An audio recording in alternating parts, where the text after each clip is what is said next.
There exists a moment between the last breath and the first glimpse of beyond. A space so profound, so silent, that those who've touched its edges struggle to find words that could possibly capture its essence. It's in this sacred interval, this mysterious threshold between worlds, that we discover something extraordinary about the nature of consciousness itself. Raymond Moody, in his groundbreaking exploration of near-death experiences, uncovered a phenomenon that challenges everything we thought we knew about the boundaries of existence. He found that countless individuals from all walks of life described encountering this same peculiar space, a realm where time dissolves, where the body becomes irrelevant, where fear simply ceases to exist. What remains in this space is consciousness, in its purest form, untethered from the familiar anchors of physical reality. Imagine for a moment floating in an ocean of absolute stillness. No waves, no current, no shore in sight. The water itself seems to disappear, leaving you suspended, in pure being. This is how many describe their first encounter with the silence between worlds. It's not empty, this silence. Rather, it's pregnant with possibility, charged with a presence that defies our ordinary understanding of space and time. We've all touched the edges of this mystery in smaller ways. Think of that fleeting instant between sleep and waking, when you're neither fully in dreams nor completely in the waking world. For a heartbeat, you exist in a liminal space where the rules of both realms seem suspended. Or consider the moment of profound meditation, when thoughts finally cease their endless chatter, and you find yourself resting in a silence so deep it feels alive. The silence between worlds isn't a void, it's a portal. Those who've experienced it through near-death encounters describe it as a transition space, a cosmic waiting room where the soul pauses before moving forward. But what if this space isn't just reserved for the moment of physical death? What if it's available to us right now, in the midst of life, offering its transformative power to anyone willing to enter its depths? Throughout history, mystics and sages have spoken of this threshold consciousness. The ancient Egyptians called it the weighing of the heart, a moment of absolute truth where the soul stands naked before eternity. Buddhist teachings describe the bardo, the intermediate state between death and rebirth. Native American traditions speak of the spirit road, a pathway between the physical and spiritual realms. Each culture, in its own way, recognized this profound space of transition. But Raymond Moody's research brought something new to our understanding. Through careful documentation of thousands of near-death experiences, he revealed that this space isn't just a religious or philosophical concept. It's a consistent, repeatable phenomenon experienced by people regardless of their beliefs or background. The silence between worlds appears to be a fundamental feature of consciousness itself. In this space, people report experiencing a quality of awareness that transcends ordinary perception. Colors become more vivid than anything seen with physical eyes. Understanding flows without the need for words. Past, present, and future seem to merge into an eternal now. The boundaries that normally define our sense of self become fluid, expansive, infinite. What's particularly fascinating is how this experience transforms those who return from it. They speak of losing their fear of death completely. Material concerns that once seemed paramount fade into insignificance. Relationships deepen. Compassion expands. It's as if touching this silence between worlds recalibrates the soul's understanding of what truly matters. Consider the paradox. In a space defined by absence, no time, no body, no familiar reference points, people discover the most profound sense of presence they've ever known. This suggests that perhaps our normal, embodied experience of reality is actually the limited state, and the silence between worlds reveals consciousness in its natural, unbounded condition. The question then becomes, do we need to wait for a near-death experience to access this transformative space? Or might this silence between worlds be available to us in other ways, through other doorways that life presents? Perhaps every significant transition, every moment of profound change, offers us a glimpse into this sacred interval where transformation becomes possible. As we prepare to explore deeper into this mystery, consider your own experiences of transition. Have there been moments in your life when you felt suspended between what was and what would be? Times when the familiar fell away, leaving you in a space of uncertainty that somehow felt strangely alive with potential.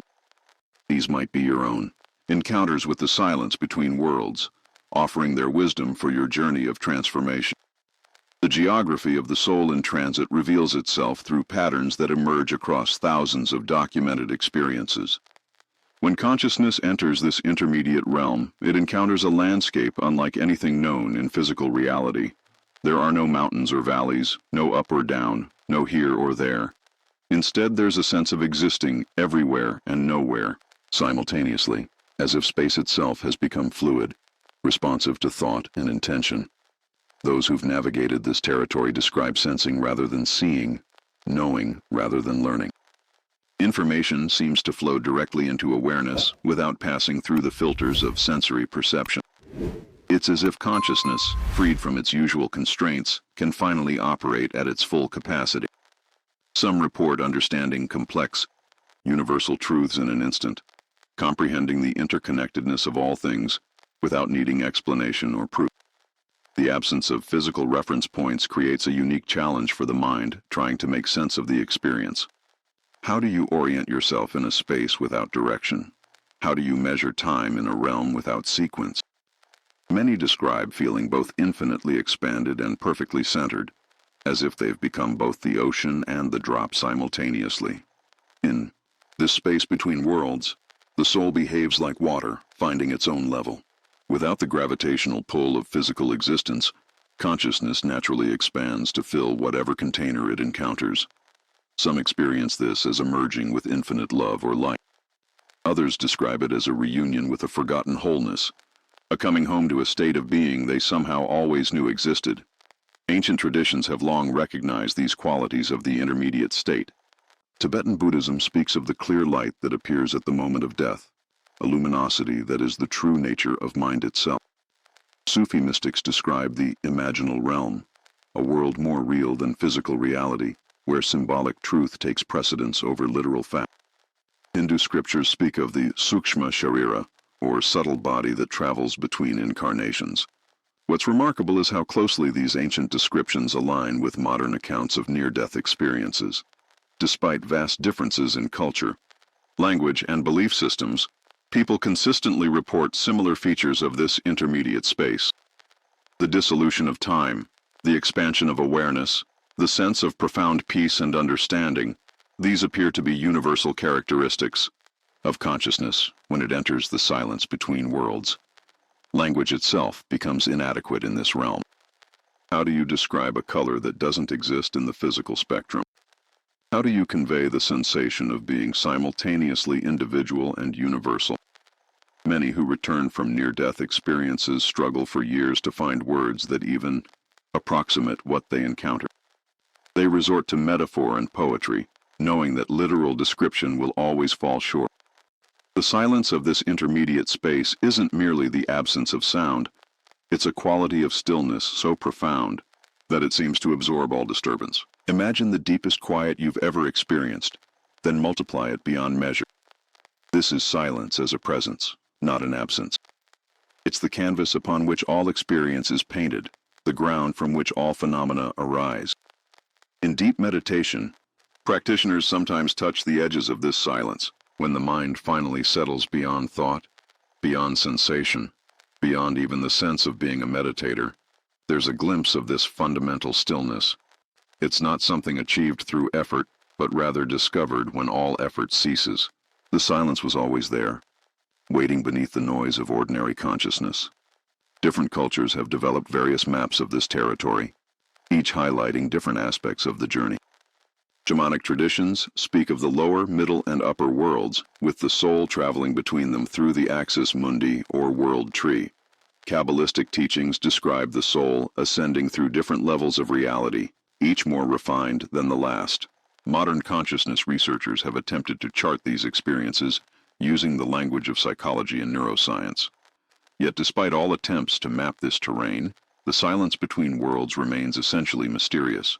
It's a space that must be experienced directly to be understood, and even then, understanding comes not through the intellect, but through a deeper knowing that bypasses rational thought altogether. It's as if consciousness itself becomes the instrument of perception, unmediated by the usual tools of mind and senses. The transformative power of this space lies partly in its very incomprehensibility. When all familiar reference points disappear, when even the sense of being a separate self dissolves, what remains? This confrontation with the unknown, with the unnameable, seems to catalyze a fundamental shift in consciousness. People return from these experiences changed at the deepest level, carrying with them a wisdom that transcends ordinary understanding. Perhaps the most profound insight that emerges from exploring this geography of the soul in transit is the recognition that consciousness itself is far vaster than we typically imagine. The small bounded awareness we identify as self appears to be just the tip of an infinite iceberg. In the silence between worlds, we discover that we are not consciousness having an experience, but experience happening within consciousness. Life has a way of placing us in these intervals without warning, not through physical death, but through experiences that shake the very foundations of who we thought we were. These moments of profound transition, a devastating loss, the end of a marriage, a career collapse, a spiritual crisis, can thrust us into that same silent space between worlds that near-death experiencers describe. Suddenly, we find ourselves suspended between what was and what will be, floating in an existential void where nothing feels solid or certain. When grief strikes with its full force, time seems to stop. The world continues spinning. People go about their daily lives, but for the grieving soul, everything has halted. This is more than sadness. It's an encounter with the same timeless realm that exists between life and death. In profound loss, we touch the edges of that infinite silence. The familiar anchors of identity, our roles, our relationships, our sense of purpose, suddenly feel impossibly distant, as if they belong to another lifetime. The similarity between these life transitions and near-death experiences is no coincidence. Both involve a fundamental dismantling of the known self. Both force consciousness into unfamiliar territory where the old maps no longer work. Both offer, hidden within their difficulty, the same potential for profound transformation that people report after returning from the threshold of death. Consider the experience of deep depression, which mystics have long recognized as a kind of spiritual emergency. When the soul enters this dark night, it often feels eerily similar to descriptions of the void encountered in near-death experiences. There's the same sense of disconnection from ordinary reality, the same dissolution of meaning, the same confrontation with existential questions that have no easy answers. Yet within this darkness, just as in the space between worlds, lies the potential for rebirth. During major life transitions, many people report experiencing altered states of consciousness without any extraordinary circumstances. Time becomes elastic. Synchronicities multiply. Dreams become more vivid and meaningful. It's as if the boundaries between worlds become more permeable during these periods of upheaval, allowing glimpses of that deeper reality that lies beneath our everyday experience. The end of a significant relationship can trigger this descent into the interval between worlds. When someone who has been central to our identity suddenly departs, whether through death, divorce, or estrangement, we're left floating in a space where we're no longer who we were, but not yet who we're becoming. This liminal state, though painful, carries the same transformative potential as a near-death experience. Career crises and professional failures can similarly thrust us into this intermediate realm. When the work that has defined us for years suddenly disappears, when the goals we've pursued relentlessly reveal themselves as empty, we find ourselves in that same spacious silence where all external definitions fall away. Here, stripped of our professional identity, we encounter the same fundamental questions about existence that arise at the threshold of death. What makes these life transitions so powerful is that they force us to inhabit the space between stories. The old narrative of who we are has ended, but the new story hasn't yet begun. In this interval, we discover that we are not our stories at all. We are the awareness in which all stories arise and dissolve. This recognition, though often painful to reach, carries the same liberating power reported by those who've returned from near-death experiences. Physical illness, particularly when it threatens our mortality, can serve as another doorway into this intermediate space. When the body we've always identified with begins to fail, When medical tests reveal possibilities we've never had to consider, we're suddenly confronted with the same questions about identity and continuity that arise at death's door. Many people report that serious illness, though physically challenging, open them to spiritual dimensions they'd never previously encountered. The key insight is that we don't need to physically die to experience the transformative power of the space between worlds. Life itself, in its wisdom, regularly provides opportunities to enter this sacred interval.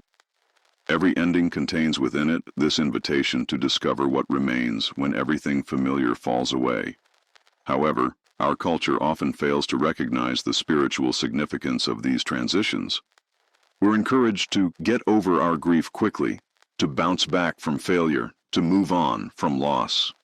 But the wisdom traditions understand that these periods of dissolution are not problems to be solved, but portals to be entered consciously.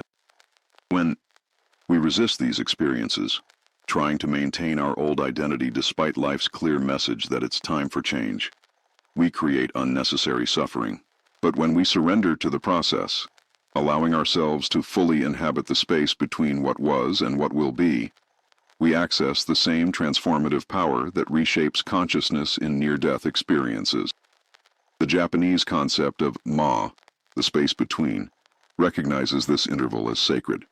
It's not empty space but pregnant space, rich with potential. Similarly, many indigenous cultures have rituals designed to help people navigate these threshold times, understanding that the space between identities is where the most profound healing and growth occur. For those currently inhabiting this challenging territory, it's important to know that the disorientation you feel is not a sign that something's wrong. It's evidence that you're in exactly the right place for transformation to occur. The dissolution of the familiar self, though frightening, is the necessary prelude to rebirth. What these life transitions teach us is that the boundary between life and death is not as fixed as we imagine. Every significant change involves a kind of death and rebirth. Every time we release an old identity, we practice for that ultimate letting go. And in these rehearsals, we discover that what we truly are cannot die. It can only transform. The invitation, then, is to approach these intervals in our lives with the same sense of sacred adventure that characterizes the most profound near-death experiences. When life places us in the space between worlds, we can choose to see it not as a catastrophe, but as an initiation. Here, in this silence between what was and what will be, we have the opportunity to discover who we are beyond all stories, all identities, all limitations. Within the profound silence of transition, something miraculous begins to happen. Like a seed that must first decompose in darkness before sprouting toward light, consciousness in the interval between worlds undergoes a fundamental transformation. This isn't merely change, it's alchemy. The very substance of our being is refined, purified, and reconstituted into something altogether new. The process often begins with what feels like complete dissolution. Everything we thought we knew about ourselves, everything we clung to for security and identity, dissolves into the vast silence. This can be terrifying. The ego, faced with its own insubstantiality, may resist with all its might. But those who surrender to this dissolution discover that what's being lost was never truly real to begin with. What remains, what cannot be. Dissolved is the essence of what we are. In near-death experiences, this transformation often happens instantaneously. People report that in the space between worlds they undergo what would normally take lifetimes of spiritual practice. Old fears evaporate, ancient wounds heal, patterns that have bound them for decades simply dissolve. It's as if the silence itself has a purifying quality, burning away everything that isn't essential. But in the transitions life presents us, this alchemical process usually unfolds more gradually. The dark night of the soul may last months or even years, yet the same transformative power is at work. In the depths of grief, in the abyss of depression, in the void left by shattered dreams, consciousness is being reformed at its deepest levels. Ancient alchemists spoke of the nigredo, the blackening stage where all must be reduced to prima materia before transformation can occur. They understood that gold cannot be created without first reducing everything to its most basic essence.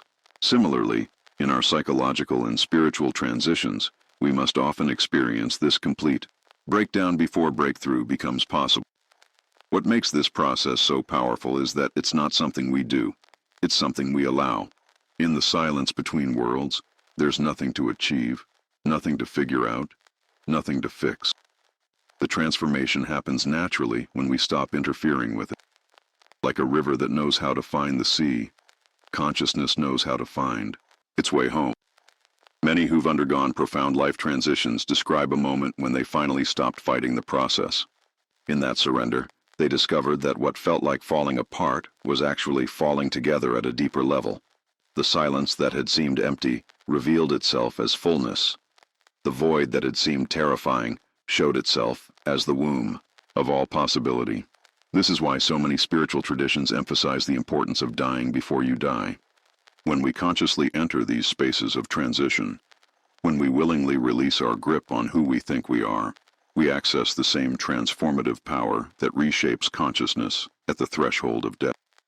We discover that every ending is also a beginning, every death a birth. The paradox is that in losing ourselves, we find ourselves. In the silence between worlds, stripped of all external identifiers, we encounter our true nature.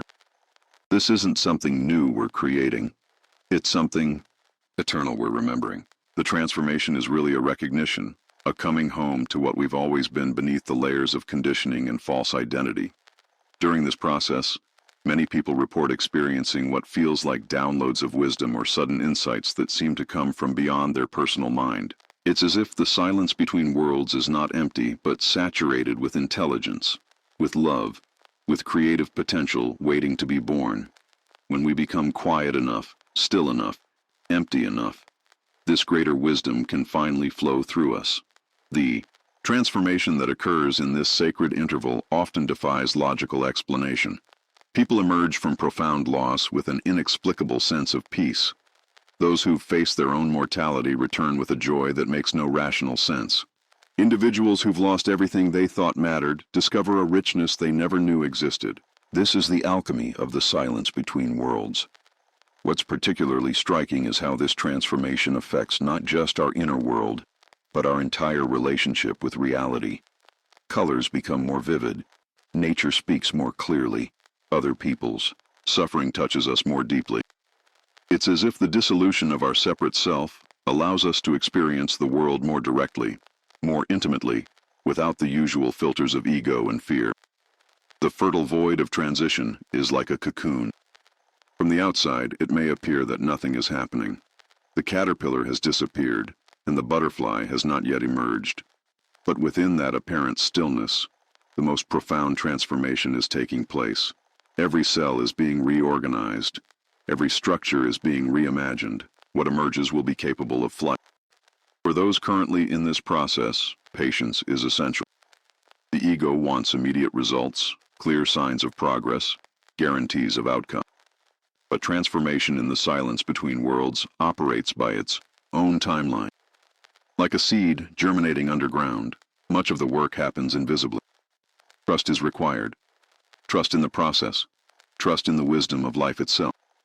There are practices that can support this alchemical process.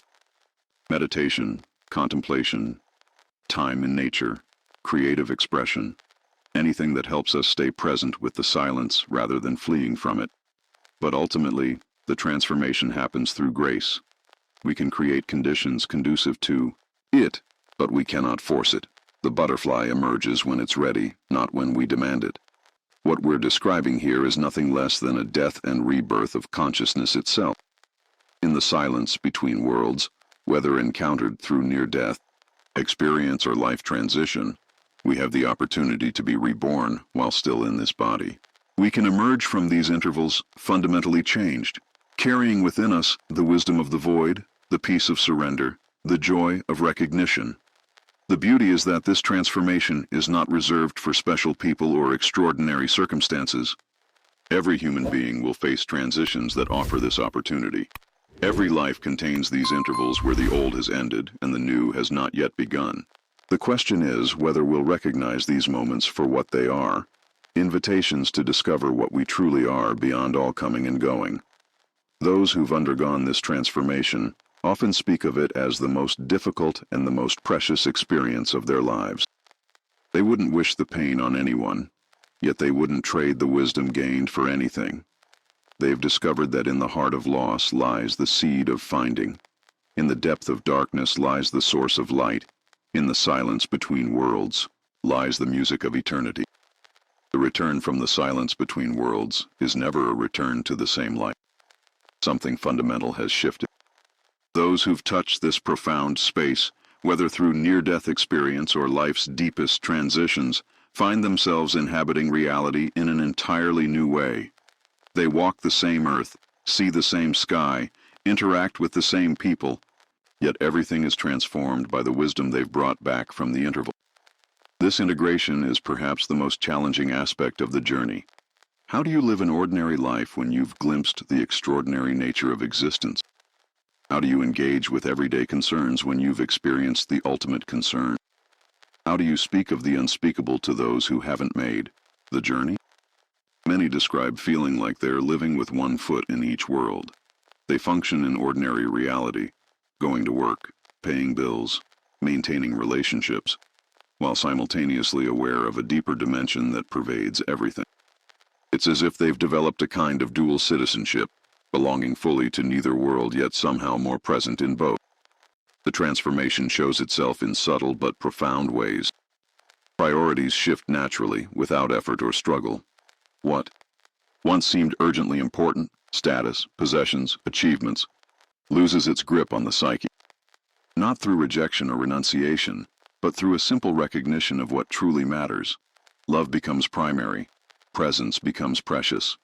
Each moment reveals itself as miraculous. Relationships undergo a profound evolution. Having touched the space where all boundaries dissolve, there's a new capacity for intimacy, for seeing others beyond their social masks and psychological defenses. Compassion flows more naturally because the artificial separation between self and other has been experientially transcended. Yet this same insight can create distance from those still caught in the dreams of separation. The fear of death, which drives so much of human behavior, loses its power. This isn't a philosophical understanding but a lived recognition. Having experienced consciousness beyond the body, having touched the deathless nature of awareness itself, the anxiety about physical death simply evaporates. This freedom from humanity's most fundamental fear creates a spaciousness in which life can be lived more fully, more authentically, more joyfully. Work and creativity take on new dimensions. Many find they can no longer engage in activities that don't align with their deeper understanding.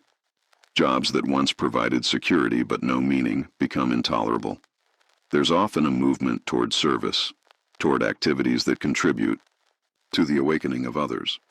Creative expression flows more freely, sourced from the silence rather than from personal ambition. The practice of accessing this silence becomes a daily necessity, not a luxury.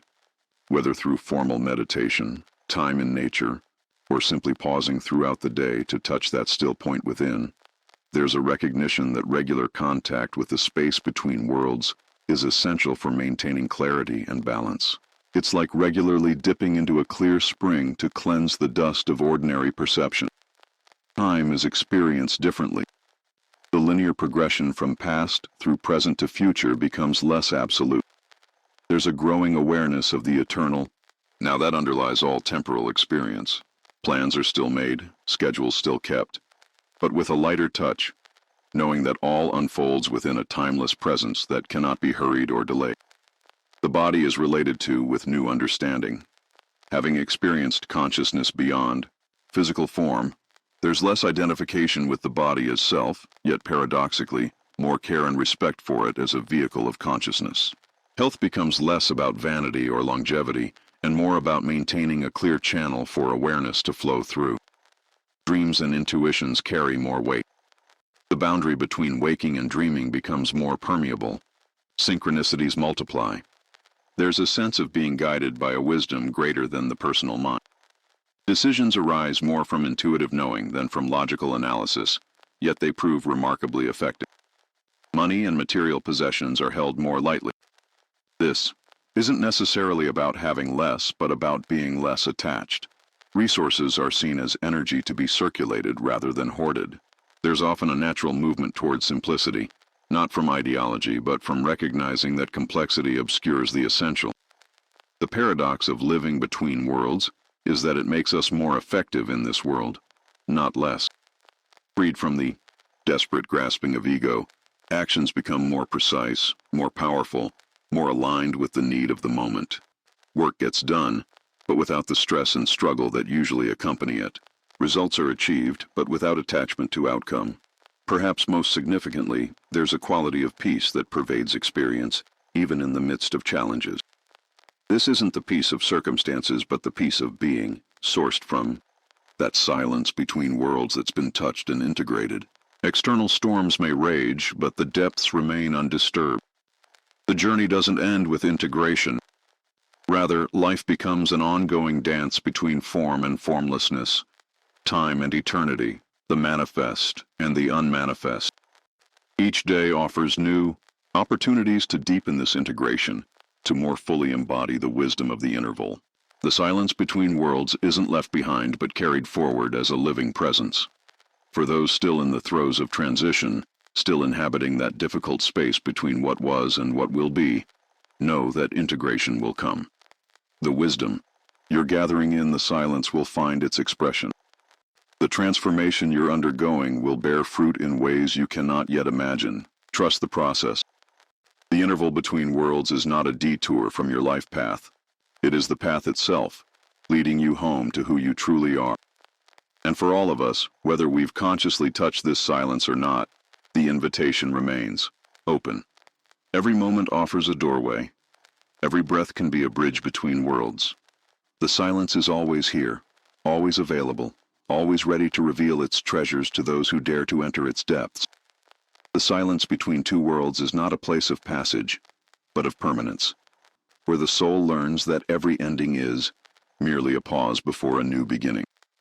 In this eternal interval, we discover that we are not travelers passing through existence, but existence itself, playing in the forms of time while rooted in the formless silence from which all worlds arise, and to which all worlds return. This is the ultimate gift of the interval, the recognition that we are and always have been, the silence between all worlds, the space in which all experience unfolds, the consciousness in which all stories are told and untold, forever and always, without beginning or end.